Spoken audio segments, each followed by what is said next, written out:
बहुत समय पहले 3 दिव्य नदियां गंगा, यमुना और सरस्वती स्वर्ग में रहती थी।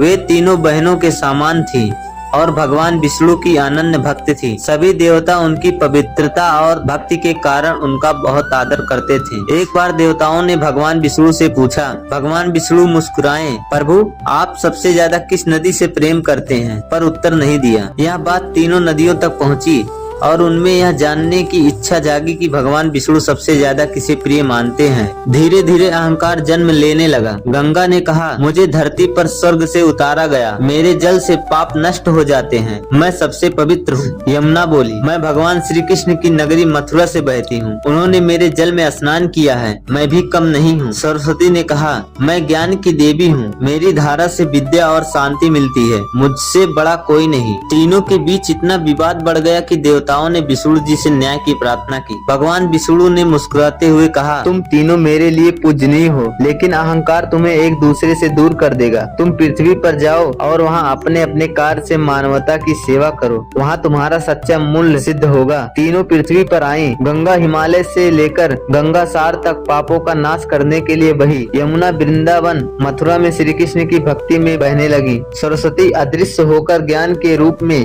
वेदों, शास्त्रों और मंत्रों में समाहित हो गईं। एक समय बाद तीनों नदियां त्रिवेणी संगम प्रयागराज में एक स्थान पर मिली। वहां गंगा और यमुना तो स्पष्ट दिखती हैं, पर सरस्वती अदृश्य रूप में प्रवाहित होती हैं। यह संगम इस बात का प्रतीक है कि भक्ति, सेवा और ज्ञान तीनों मिलकर ही मोक्ष का मार्ग बनाते हैं।